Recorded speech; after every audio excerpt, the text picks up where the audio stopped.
Avec les négociations salariales, donc c'est notre thème du jour. Nous sommes en direct sur BFM Business, en télé, en radio, sur les réseaux sociaux, YouTube, LinkedIn, X et Facebook. Et nous sommes, comme tous les jours, avec une experte et son invité témoin. Bonjour Élise Bordet, présidente de l'association 2082 ou 2082, ça s'écrit comme ça. On va évidemment dire ce que c'est. Et puis votre invité témoin, c'est Gila Clara Kessous, diplomate, négociatrice, coach en entreprise, qui va nous parler un petit peu de ses différentes vies et de ce problème, quelle forme prend ce problème dans votre expérience. Posez-nous vos questions à cette adresse avec vous à bfmbusiness.fr. Maintenant, comme ça on y répond dans la demi-heure qui suit. Élise Bordet, présentez-nous justement cette association 2082. Alors, l'association s'appelle 2082, elle date de 2023. Et cette date de 2082, c'est la date estimée par le Forum économique mondial d'atteinte de l'égalité homme-femme en France. Ah, ça me fait mal quand vous dites ça. Voilà, mais c'est fait exprès en fait, Sandra. C'est-à-dire que l'association s'appelle comme ça car il faut encore attendre 60 ans, selon les calculs, pour atteindre l'égalité homme-femme. Mais ça regroupe quoi concrètement, l'égalité homme-femme? C'est dans tout un tas de domaines, évidemment. Sur BFM Business, qui nous intéresse, c'est l'entreprise, c'est la négociation salariale, mais c'est vrai que ça recouvre beaucoup de domaines. Ça recouvre énormément de domaines. Notre association, nous, elle se focalise vraiment sur la rémunération, c'est-à-dire sur le salaire, la gestion de carrière, parce que tout autour du salaire, il n'y a pas que le salaire, finalement, il y a la gestion de carrière, les temps partiels. Les femmes sont surreprésentées dans les temps partiels, et c'est ça qui aussi fait persister les inégalités, enfin les différences et les écarts. Et donc vraiment, il y a, on va dire, pléthore de sujets quand on veut s'attaquer à l'inégalité et aux écarts entre les hommes et les femmes. Gila Clara Kessous, je voudrais votre avis, parce que vous êtes diplomate, vous êtes négociatrice, vous êtes coach en entreprise, vous avez plusieurs casquettes, donc on va évidemment s'intéresser à votre profil, mais pour vous, qu'est-ce que ça recoupe, qu'est-ce que ça regroupe, cette égalité femmes-hommes, et en quoi c'est réellement important de se battre sur ce sujet? Aujourd'hui, se battre sur ce sujet, c'est une question pas seulement de vouloir absolument appliquer une égalité homme-femme, c'est aussi une question d'équité, et c'est une question d'hommes. C'est surtout ça qu'il faut qu'on puisse entendre aujourd'hui, c'est que la bataille n'est pas quelque chose qui doit être une bataille féminine pour un public féminin. C'est vraiment aux côtés des hommes. Et voilà, comme le dit très bien Élise, aujourd'hui, on va arriver à une parité que dans 60 ans, donc on a encore beaucoup de travail à faire. Et du coup, la question du rapport homme-femme, c'est quelque chose qui est de l'ordre du rapport à l'humanité. Et on rappelle d'ailleurs que la question des droits des femmes n'est pas une question de minorité, puisque les femmes sont majoritaires aussi dans le monde. Oui, c'est ça, la minorité, ça n'a jamais existé, c'est vrai, dans ce domaine-là, on est bien d'accord. Pourtant, la minorité sur le salaire, sur les conditions de travail particulièrement, ça, elle existe bien, et c'est pas un sujet qui est terminé, effectivement. Est-ce qu'on peut rappeler peut-être, Élise, les chiffres clés de l'égalité homme-femme en entreprise spécifiquement? Oui. Alors les chiffres clés, déjà 16%, c'est ce qui persiste, l'écart moyen de rémunération entre les hommes et les femmes en France. Donc 16%, c'est quand même... c'est énorme, finalement, quand on réfléchit. Ça a évolué, on peut le dire. Ça a évolué, mais alors d'une manière tellement doucement. Très, très douce. Et c'est ce qui explique 2082. C'est ce qui choque dans cette date, c'est que, effectivement, le sujet avance, mais d'une manière tellement douce, la pente est tellement faible que finalement, il nous faut encore 60 ans. Donc ça, c'est le premier chiffre qui est très important, c'est 16%.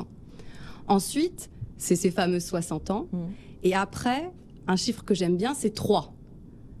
3 parce que les hommes demandent 3 fois plus d'augmentation que les femmes. Que lorsque les femmes demandent des augmentations, elles demandent 30% de moins que les hommes. Donc déjà, celles qui ont le courage d'aller demander, elles vont demander 30% de moins. Oui, on est bien là-dedans, c'est vrai. Et ensuite, certaines études montrent que jusqu'à 70% des femmes n'ont jamais demandé d'augmentation. Et c'est pour ça que nous, dans l'association, on s'est focalisé sur cette formation à la négociation et qu'on est allé chercher Gila et d'autres spécialistes coachs pour former les femmes à la négociation. Et en fait, c'est un bagage culturel. On s'est quand même posé la question, pourquoi a-t-on autant de blocages chez les femmes? C'était un peu le vieux débat de l'Inéaki. Et on s'est dit, il faut qu'on ait une réponse là-dessus. On a été interrogé Boris Cyrulnik et on lui a dit, expliquez-nous, est-ce qu'on on a un blocage, c'est pas intrinsèque? Et il nous a expliqué que non, c'est une persistance d'éducation qui a amené les femmes à moins oser aller demander, plus rester. On ne nous a pas forcément pousser à aller vers l'extérieur. J'ai déjà 2 réactions, c'est pour vous montrer que ce sujet est intéressant, qu'il concerne tout le monde. Cérine nous dit simplement que c'est un sujet intéressant, merci Cérine. Et Aurélie nous écrit cette question, le vrai problème n'est-il pas le fait d'avoir des ruptures de carrière et le congé maternité notamment? Guilla, je vous pose la question, c'est vrai qu'on se dit souvent, bon bah oui, moi ma carrière elle n'est pas linéaire comme celle d'un homme, elle n'est pas aussi régulière, est-ce que ça joue? Oui, ça joue. En tant que coach, lorsqu'on accompagne des femmes au plus haut niveau, on voit que les questions ne sont pas les mêmes, parce qu'il y a une temporalité, bien sûr, qui n'est pas la même du côté féminin comme du côté masculin. On a aussi tout un travail, j'allais dire, sur comment est-ce que je me situe, est-ce que je vais devoir sacrifier ma vie personnelle par rapport à ma carrière. Donc ces questions-là, aujourd'hui, même si on a le congé paternité et que certains hommes les prennent, ne font pas débat véritablement. Et c'est vrai que on a des femmes qui aujourd'hui se posent des questions parce que la conciliation, on peut essayer de faire croire que c'est facile, on entend beaucoup de témoins de femmes qui disent que c'est possible, mais c'est difficile, ça demande d'être préparé psychologiquement et ça demande, si bien sûr les femmes font ce pas en avant, d'avoir les hommes qui font aussi ce pas en avant pour pouvoir les aider à prendre leur place. On va voir concrètement dans un instant comment on s'y met, quelles sont les techniques pour négocier son salaire. Concrètement, on est bien là-dedans. Mais Guilla, j'ai quand même envie de vous demander, là on dit que 70% des femmes n'ont jamais demandé, par exemple, une augmentation salariale. Ça veut dire qu'il y a 2 niveaux de problème. La femme par rapport à elle-même, sa démarche personnelle, et ensuite comment c'est pris en charge justement par l'entreprise. C'est à ces 2 niveaux qu'il faut agir. C'est tout à fait ça. C'est-à-dire qu'il y a un travail que la femme doit faire par elle-même. J'allais dire, c'est un travail de clarification de la négociation. Négocier, c'est d'abord, mesdames, négocier avec vous-même. C'est-à-dire en clarté avec le fait de mettre de côté le fameux syndrome de l'imposteur, le fameux syndrome de la bonne élève, oser se dire je suis capable et je mérite de pouvoir avoir cette augmentation. Donc ça, c'est un premier travail que je dirais interne, et puis il y a un travail aussi externe pour que l'entreprise puisse favoriser, aider des femmes. Il y a de plus en plus de programmes qui sont faits comme ça, aider des talents féminins pour oser avancer dans leur carrière. 16%, on l'a dit, cet écart entre le salaire des hommes et des femmes, c'est une moyenne évidemment, mais qu'est-ce qu'il y a là-dedans? Comment ça se fait qu'il y a encore 16%? Comment on peut l'expliquer ce chiffre concrètement, Élise? On peut l'expliquer déjà par des situations totalement d'injustice, faut le dire. Il y a des situations, nous on a reçu lorsqu'on a créé cette association vraiment des témoignages, et je dois avouer que moi-même, j'ai été surprise de l'ampleur du problème, c'est-à-dire qu'on s'est attaqué à ce sujet-là en disant voilà, on va soutenir les femmes pour qu'elles osent aller demander, mais dans la majorité des entreprises, il doit y avoir une inégalité totale. Le système ne peut pas permettre d'avoir encore autant d'écart. Si, le système, dans certaines entreprises, pas dans toutes, permet encore d'avoir autant d'écart. Ensuite, comme vous le disiez très clairement, c'est une accumulation de choses, c'est-à-dire la femme déjà va moins oser aller demander. Ensuite, parfois, on va décider pour elle. On va se dire, on va pas lui donner ce poste à responsabilité, on lui épargne parce que justement, peut-être vie de famille. Il y a un peu ce côté-là aussi qui parfois joue. Après, comme disait Guilla, il y a la gestion du congé maternité qui, déjà, il y a une gestion par la femme, mais il y a aussi la gestion de l'employeur. Parfois, certains ne respectent pas l'obligation d'augmentation après le retour. Et puis, il y a tout ce qui est un peu... on va dire border, par exemple la proratisation des bonus. Donc quand les femmes reviennent, elles ont moins de bonus, donc forcément ça s'accumule. Et c'est pour ça qu'en partant parfois de 16% d'écart au début de carrière, on arrive à 37% en fin de carrière. Donc c'est énorme. Ouais. C'est énorme. On est dans le Guilla, on est dans le non-dit là. Est-ce qu'on a sondé les entreprises? Est-ce qu'il y a, je sais pas, des statistiques ou est-ce qu'on a demandé leur avis aux chefs d'entreprise? Comment on évalue le salaire d'une femme par rapport à un homme? Comment on en arrive justement à ce salaire entre guillemets dégradé? Est-ce qu'on a des données là-dessus? Alors, où l'entreprise joue justement sur le non-dit? En fait, l'entreprise va essayer de mettre en place des grilles, essayer de mettre en place aussi certaines directives de transparence. L'entreprise va essayer, dans les KPIs aussi, de pouvoir prendre en considération, parce que la nouvelle génération quand même change. Là, ce dont on parle, en fait, d'une certaine manière, c'est un travail de transition. puisque c'est surtout l'ancienne génération qui reste encore, on va dire, dans une idée très patriarcale. La nouvelle génération a une vraie conscience de l'importance de mettre en regard vie privée et vie professionnelle. Donc l'entreprise va essayer de mettre en place des critères éthiques, des clés d'indicateurs, on va dire, de profit, des KPIs, qui vont prendre en considération aussi, on va dire, si la personne est engagée ou pas, et si elle n'est pas engagée, pourquoi. Donc si elle n'est pas engagée parce qu'elle a un congé maternité, bien sûr, ça sera pris en considération. De plus en plus, ce que j'ai entendu, c'est les key BI, c'est-à-dire les clés d'indicateurs comportementaux, qui vont essayer au moins de pouvoir donner certaines règles d'éthique par rapport au comportement qu'il peut y avoir en entreprise. Parce que ça, c'est aussi quelque chose de très important. La femme ne va pas forcément oser demander une augmentation parce que, non seulement sans vraiment conscience au départ qu'il y a un écart, mais parce que, en termes comportementaux autour, il y a une sorte d'omerta, parce qu'on essaye de pouvoir minimiser la chose, ou on essaye de lui faire comprendre que, franchement, au nom du collectif, elle pourrait quand même un peu se sacrifier. Oui, voilà, le sacrifice, c'est vrai que c'est encore pas mal dans les discours. Bon, on a exposer le problème.